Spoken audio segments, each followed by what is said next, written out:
Hello, people. I am here to give y'all the true story of the real Freddy Krueger, who actually really existed.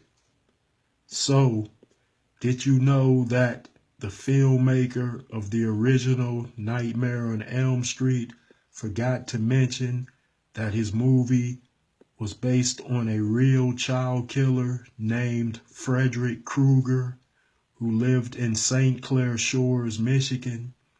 So, the real Freddy Krueger, born in 1864, 1916, had killed at least 21 children within a 3-mile radius of where he lived.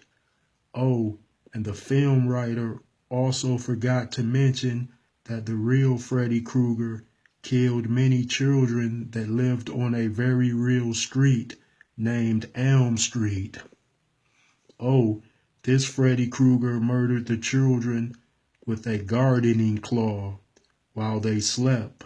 So investigators at that time concluded that the deaths were attributed to night terrors and could not identify a suspect. Other children came up missing during the night while they slept, and parents said that they had dreams that their children were gone before they even awoke. They say the real Freddy Krueger had set up detainment and torture areas within a mechanical room, which was also known as a boiler room. And this was where his face was burnt beyond recognition.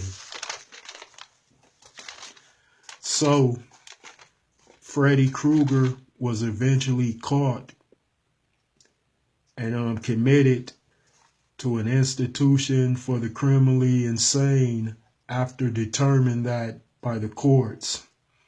So he would then spend the rest of his life at Eloise Psychiatric Hospital outside of Detroit before dying unexpectedly in his sleep at the age of 51.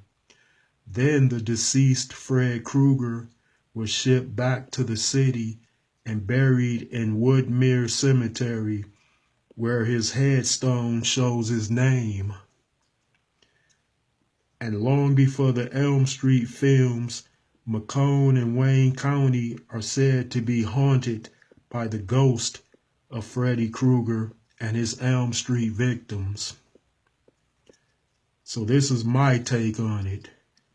So all of these facts would lead me to believe that the filmmaker was actually trying to resurrect the real Freddy Krueger by using the collective minds of millions of people who were influenced to fear the movie version of Freddy Krueger.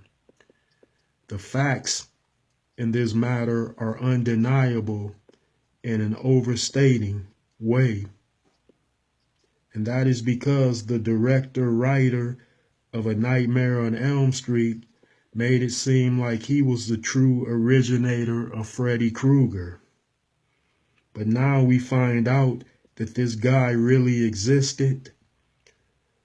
So was this Wes Craven's intention to bring this madman to life? And was it also his intention on sacrificing us to this psychotic, demonic killer by making us fans fearful of Freddy Krueger? And if that was the case, did our combined fears of Freddy Krueger result in empowering the true? Because of a madman producer-director who definitely withheld key information from us fans. So much of these statements I copied pretty much from a post that can be found on my page. So it's not one of my original works of art, but I did do some originality with it and switch some things around, like my take on it. So thanks for tuning in for this true tale on Freddy Krueger.